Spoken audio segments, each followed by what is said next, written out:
Welcome back to some more Netrunner. We got some more draft games here, and I have Jorge with me once again. Hello again. Commenting. There's Jorge. So he helped with the previous draft games from this September draft tournament. And now we have a couple. I think this is Adam and Mark here playing. So Adam is on the right, Mark is on the left, and we have generic runner versus generic corp. And they use generic tokens and they cut their decks, unlike some people. Who's some people? No one. No. Okay. I think Adam has made his custom click trackers out of the default click trackers you get with the game. That's right. Okay. He's showing his hand. Yes, I did ask that they showed the hand. So I couldn't get all those cards, but there's private contracts, Junebug. So he has a little bit of money. He has some ice. So he's off to a decent start. I think he forgot to draw as his first. No, he did. Yeah. Well, he didn't take his mandatory draw, but he took it a little bit later in turn, which is fine. There it is. He took the mandatory draw. Yeah. And Adam here, the runner, I think he had he has a sure gamble in hand, so that's a great start. A little bit of burst econ there right off the start is what you want. Make money, spend money, make money. Make money. I'd expect to see a little bit of exploratory running here pretty soon. Oh, that's lucky find. That's just a souped up sure gamble. Sweet. So more money. Yeah, for two clicks he gets 6 credits, so it's quite profitable. So and then he took more money as his last credit. I think he drew a card first. Yeah, so he drew a card. So this guy's drawn one card and then played out a resource. Yeah, no, that's an event. That's hedge fund. So that's the corp sure gamble. Yeah. All right. And so now they both have money, and soon we should be seeing some runs. And he takes money as his last one and cashes in making some change here, making it easy for us to figure out how much money they have, which I always appreciate. Looks like the runner's at 15 and corp is at 11, so not bad. And there's runner just runs. Runner just runs, yeah. And the worst thing here is you want to do that. You want to make sure that you can access R&D early because it has so many benefits. Like now you know what that ice is, you know how to get through it. You causing the corp to spend money. So that is next bronze. So we've seen this ice already this tournament. And this is they have the network effect. For every next ice resed, those gain strength. So right now that's 2 next bronze, each with 2 strength. And what's the effect? The subroutine is end the run. Okay. So yeah, it's a code gate. The more of those, and those are really interesting to draft with. Like I ended up drafting about 6 or 7 of next ice, and just the more you get, the kind of better they get. So. Draws a card, takes some money. So he looks like he's still looking for a code gate breaker. It could be, and he put down a card that he's covering now. It might have been, I think it was some kind of resource. I can't quite tell what that is. So we'll figure that out. So you drew a card and put down a card. Okay. And the thing about draft is you don't always get all the icebreakers you want. So there is a chance that he doesn't have a code gate breaker in the deck, but he does have. Then he's fucked. Not necessarily, because he does have AI breakers. Okay. So he could still break through it, but yeah, that's something that happened to me in the first Overdrive draft I played in. I just didn't draft a code gate breaker. So I figured out what that resource is he has installed. That is the Zona shipping, I think it's called. It's a new one. It's not yet released. But that one will, every start of a turn, he gets a little token on it, and then he could cash out at some point to get basically convert those tokens into credits. So okay. It looks like he might have forgotten to do that this turn, though. That's supposed to happen at the start of the turn. Yeah, but I don't think he wants to cash out yet. No. Oh, you mean it builds up? It slowly builds up, yeah. Okay. So he's drawn 2 cards. He still doesn't. Oh, he's just gonna assume. So that is the private contracts. That basically is it costs 5 to trash. So Jesus. This is a decision. He's done it 6, but that costs 3 to res, and then he could spend. There's something like I think 16 credits on it, or 12. I can't remember the number, but he could spend a click to get 2 credits off of that. The corp can. Okay. So it's pretty good econ. It's nice because it's money when you want it, on demand, rather than a lot of the drip econ you have in the game for corp. He's got another some other asset, more money and another asset that he probably doesn't care if he gets access. In fact, I think he's counting on it wasting one of the runner's clicks so that he can eventually res it for the kind of money he's going to look for. Look, he's just still building up his economy. Yeah. What's he even going for?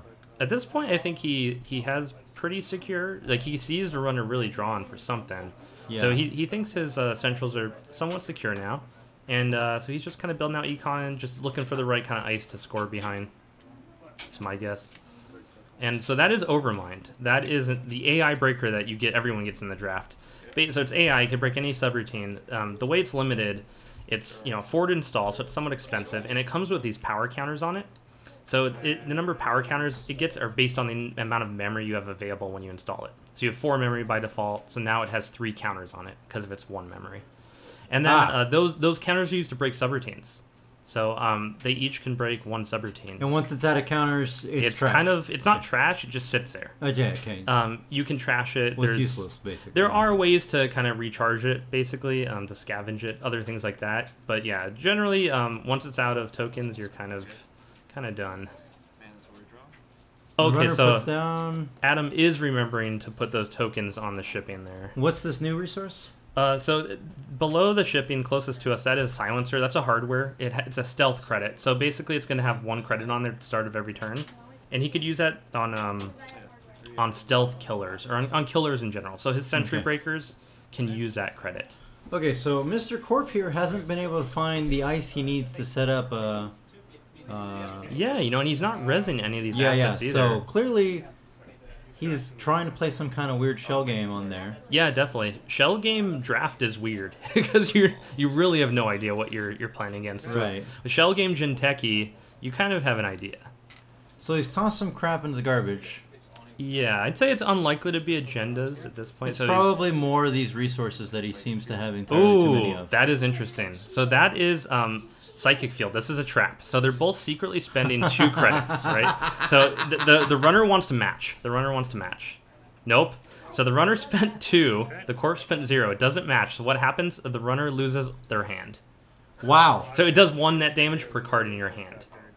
Jesus. Yeah. So he lost a lot of stuff there. And now he can trash it if he wants. I think it's 1 or 2 to trash. So it's probably gonna stay there. Well. Wouldn't you want to trash it? Because then you can put something next to it, and then you automatically access everything. So it'll trash his hand again the next time. Well, so all he has to do is remember that it's there and not run at it. Yeah, but because you can't install anything next to it. Well, it doesn't matter what's installed next to it. I mean, he could put an upgrade in that server, but it would kind of be a waste. So he's just gonna let it. All he really has to do is remember that it's there. I should say the court player at this point should keep that rezzed because there is a card called Queen's Gambit that the runner can use to get money, and it's really profitable when they know what card they're putting it on. Right. So in this case, decides to just. So he was shell gaming with this. Yeah. So he got it. Yeah. So the runner ran on the psychic field instead of hitting the unorthodox predictions. That's an agenda. So what that agenda does is when he scores it, he names a type of ice. And the runner cannot break subroutines of that type. So he declared... Forever? No, just for the next turn. Sorry. Okay. Yeah, that would be crazy. No, so just for this turn, the runner basically can't break those code gate subroutines, even with the Overmind. So his centrals are secure for this turn. And he does a quick check on archives to make sure that there's nothing there worth eating. Yeah, which is fine. It seemed unlikely that there would be, but... It's worth keeping your opponent puts honest. out? That's Aesop's Pawn Shop. So that is the card where great. Yeah, he could sell off other cards. So like for example, when Overmind uses all its tokens, Overmind's still there and he could sell it to Aesop's. Aesop's will buy anything. So that's good synergy with Overmind and Aesop's. Okay, now he's saying, okay, I actually have legitimate ice here. Yeah, and that unorthodox predictions, it's better if you could chain. It's like if he had that ice installed already, right? You know what I mean? So that unorthodox predictions, it's just 1 point he has now. So right now we're at 1-0, and that sure does look like he's trying to score something there. At the same time, the runner can pretty easily get into that server, and that's what's happening. That's just gonna happen. So it must be a trap. Well, I'd say it's probably either a trap or it's just some asset that, just trying to get him to spend money. Yeah, so it's a pad campaign. So he's just trying to get him to waste some time and money. Yeah, exactly. Yeah, that seemed likely. And the runner's not buying into it. So he did cost him 1 of his Overmind tokens there too, which at this point... And he cost him the money to get the strength up to be able to break. And that was a 3 strength, so now we have 3 next bronze out. So each of those is 3 strength. And for Overmind starting at 0 strength, that's pretty expensive. Yeah. That's 3 credits to get through 1 piece of ice. Our neighborhood runner is going to need something better than Overmind right now. He's looking for it. It looks like he just got a black hat, but that's a barrier breaker, so that's not doing him much good here. Yeah, hopefully he has a decent code gate breaker. Well, he's basically boned. So he did get security testing. That would be a good resource to play down and Oh, that's the one where you like you say a server that and then instead of actually accessing, so you put that on archives right now, and then you just get a bunch of money. Yep. But so maybe that'll be enough to overcome the fact that his opponent is sitting on 3 strength ice. Yes. Okay. With not a great counter with Overmind. That's probably more next. And he didn't res the pad campaign. Oh, so I saw you got a next silver. That is the barrier next ice that ends the run. Next silver gets a subroutine for every next ice and end the run. Oh, that's nice. Yeah, so that ends up being really expensive. The primary counter to next ice are cards that destroy ice. So there's not many, but the main one is Parasite, and Parasite I don't believe is in the draft, or if it is, it's coded to be quite rare. I don't remember seeing one. So yeah, it's tough playing against next ice when you don't have a way to destroy ice.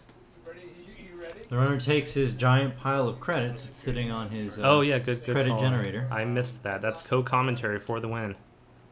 That's what we're here for, folks. We're here all week. So it looks like our runner has decided that what he needs is more money, but he's also like, since he's not posing a credible threat to the Corp, I think the Corp is just going to sit here. So he is going into HQ now. He's going to HQ. There must be agendas in there. Yeah, he's put down so many resources. And he got it. Yeah, that was. So that's a 1-pointer. That's a 1-pointer that's a good move on the runner's part. Yeah, he called it right. In fact, I would say you'd probably want to run an R&D right now. If you can. Well, so here's the problem with that is he only has 1 Overmind token left, and that's the only way. So like right now he could get into the remote up there. He could have got into that remote this turn. Yeah, but that was And that was a great call by the Corp player there. Because the runner could have got into there, but the runner didn't want to go into there because he was afraid it was just going to be another ice, another waste of time, combined with some waste of time, right? So the Corp player, I think that's a really good play. What's this thing? What is this agenda? Oh, so that one is a Superior Cyberwall. So basically, it's a 1-pointer, and it when you score it, you get 1 credit for every barrier ice you have rezzed. So he didn't have any barrier ice, and it increases the strength of every barrier ice by 1 for the rest of the game. So yeah, in this case, it's not super great yet. It's good because it's a point. And then it looks like the runner rezzed something cheap and then pawned it. Yeah, so the runner installed a hardware it's the fractal generator. It's just a recurring credit for fractors, but he doesn't have a fractor out, so he just sold it off. So that kind of turns into a click for 2 credits, which is fine. It's not super profitable, and I think we're missing some security. Isn't it two clicks for 2 credits? Or is the pawn shop not a click? Aesop's not a. It's just started a turn effect. Right. Yeah. So I think probably first click here on the runner turn, he's doing some security testing. I'm kind of missing the action. They're not. He hasn't put it out. Well, he has security testing installed. I think he's just. Where? Which one? It's underneath his hand right now. Okay. Yeah. Okay, so Net Celebrity. This is a current. So I think we've covered. Currents are events that kind of stay in play. All right. Until another current's played, and that one is just a reoccurring credit. For the runner? For the runner during a run. So it's a credit you can use during a run. So it's really good. All right, and he's realized that probably all the agendas are in the hand. Yeah. Yeah. No, this is So he got the. He's at 5. I think that's the Hades fragment. No, so he's at 4 points now. Okay. That's a 3-pointer and a 1-pointer. Yeah. Yeah, he's. I think Adam here is doing a pretty good job of feeling out where the agendas are. Yeah, he's realized that now that he's run like the Corp's playing a shell game in front of him, so all the agendas must be in hand because you have to have a certain number of agendas. Right, and he does. Right. And I see at least 1 more agenda in hand. I see an accelerated beta test. Yeah, he must have put down his next silver all the way out there. I would. And he decides to just hide it behind the next silver because it's stronger, and he doesn't have the runner has no more ways of breaking anything. Yeah, that's what he's doing right now. Is he sees a window here, which And I think it's a good call. I really feel like I mean, at this point, I feel like he needs to. He realizes that. Oh, he's got to realize that the runner has called his bluff and then put ice in front of his HQ. At this point, like. Wait, what do you mean? I don't quite follow. The runner's called his bluff that he doesn't have anything in hand, and twice. So at this point, you gotta stop the runner from being able to get into your hand at somehow. Well, if he gets his agenda through that remote server, he doesn't really care too much about. Well, he's only got 3 points, right? The corp has 2 points scored. 2 points scored. Yeah. So here that was a good play. So he spent a lot of money, but he had it. So he put down. He put down that hardware. I'm forgetting the name of it. That it gives you I think a recurring credit to install programs. So that helped. Oh no, that's a mem chip. I'm sorry, that's a memory chip. So now his installed AI breaker is even better because it's got more tokens, more power counters. Yeah, that's the Cyber Solutions mem chip. All right, so he's running on that outside server, which has Next Silver. That is the Next Silver. That's the Next Silver we saw. He's got another one in hand, I think. So Next Silver now has 4 and the run. Yeah, so it's gonna cost. All 4 power counters, and he's gonna do it. 4 out of 5. It looks like he's considering it, and it would cost him on top of that. It would cost him a credit. So it's a pretty solid bet that the corp's on tilt and putting a. I don't even know if I'd say the corp is on tilt. I think the corp took a gamble. Yeah. But he's desperate to get his agendas out there. Yeah, and so the runner is breaking through, and he will steal that accelerator. Oh yeah.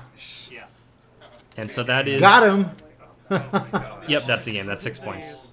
Yeah, so that was great. You can't play shell games all day. Eventually, someone calls your bluff, and then you gotta... So he did push 2 agendas through using shell games. Yeah, that's true. Unfortunately, they were 1-pointers. If he'd gotten that accelerated beta test through, that would have been much better. The game could have been different. I really like that game. I think both players were playing at a pretty high level. Right.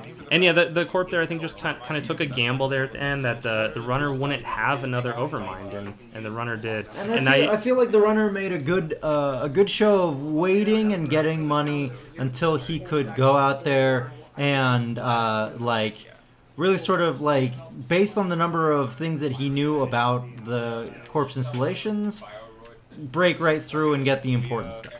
And one last thing I want to mention about this is I did find out after that Adam, the runner here, did not have a decoder, did not have a code gate breaker in his deck.